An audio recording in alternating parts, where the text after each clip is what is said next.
Date of birth में कहीं एक छोटी सी त्रुटि के कारण उसे इतना तोड़ मरोड़ कर पेश किया गया कि हमारी उससे सच्चाई पर असर पड़ा। आज़म साहब को भी 7 साल की सज़ा हुई डेट ऑफ बर्थ वाले मामले में, मुझे भी हुई और अब्दुल्ला की भी हुई। जबकि अब्दुल्ला की क्या गलती है, उसे क्या पता मैं कब पैदा हुआ था। 5 महीने के बाद जिस अपील को खारिज करने का फैसला सुनाया गया है, मैं इस संबंध में कुछ कहना चाहती हूँ, क्योंकि इसका संबंध स्वयं मुझसे, मेरे पति से और मेरे बेटे से है।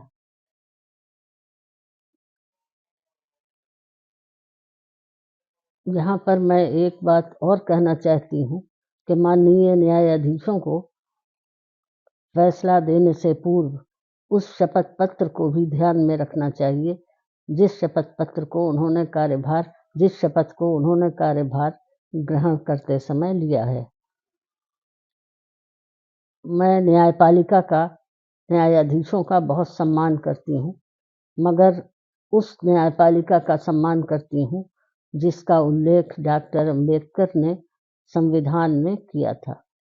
डॉक्टर अम्बेडकर को पहले से ही शायद ये एहसास था कि कहीं न कहीं नागरिकों के अधिकारों का हनन हो सकता है, इसीलिए उन्होंने संविधान में न्यायपालिका की स्वतंत्रता पर बहुत जोर दिया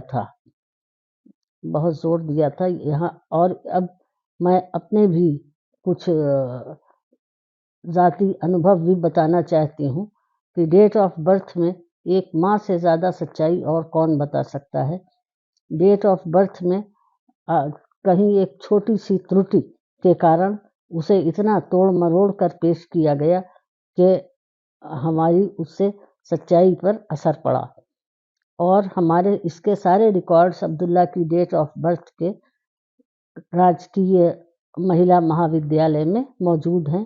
मैं गवर्नमेंट सर्वेंट थी, मेरी मैटरनिटी लीव और मेरे जितने भी रिकॉर्ड्स हैं वो सब यहाँ मौजूद हैं, लेकिन किसी पर भी कोई गौर नहीं किया गया। आज़म साहब को भी 7 साल की सज़ा हुई डेट ऑफ बर्थ वाले मामले में, मुझे भी हुई और अब्दुल्ला की भी हुई। जबकि अब्दुल्ला की क्या गलती है, उसे क्या पता मैं कब पैदा हुआ था। गलती थी तो एक माँ की गलती थी, लेकिन आप ही ये बताइए, क्या एक माँ से ज़्यादा सच्चाई कौन बयान कर सकता है। एक माँ ही तो ये बताएगी कि मेरा बच्चा कब पैदा हुआ है।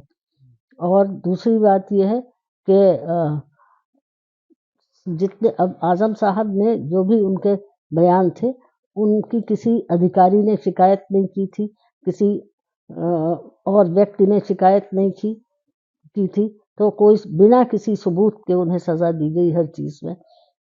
जहाँ तक अब्दुल्ला का सवाल है, पैन कार्ड में अब्दुल्ला का पैन कार्ड 2017 में सरेंडर किया जा चुका था, जबकि उनके ऊपर मुकदमा कायम हुआ 2019 में।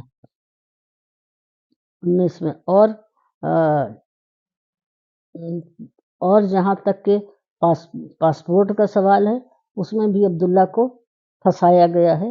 पासपोर्ट बना था, पासपोर्ट इस्तेमाल भी हुआ था, लेकिन पासपोर्ट में थोड़ी सी त्रुटि थी, जो कि डेट ऑफ बर्थ, जैसे कि मैंने आपको पहले भी बताया था, डेट ऑफ बर्थ में त्रुटि हुई थी, फिर वो चलती रही थी और इसी त्रुटि को ठीक करवा लिया गया था। और ठीक करवाने के भी सारे प्रमाण जो थे वो पुलिस से वेरीफाइड थे, लखनऊ की पुलिस से और रामपुर की पुलिस से, और उसके बाद सब का यहाँ न्यायालय में जमा कर दिए गए थे। तो मैं ये कहना चाहती हूँ कि हमारे ऊपर जो अत्याचार, जो अन्याय हुए हैं, उसमें हमारे द्वारा दिए गए जितने भी सबूत थे सभी को नज़रअंदाज किया गया है।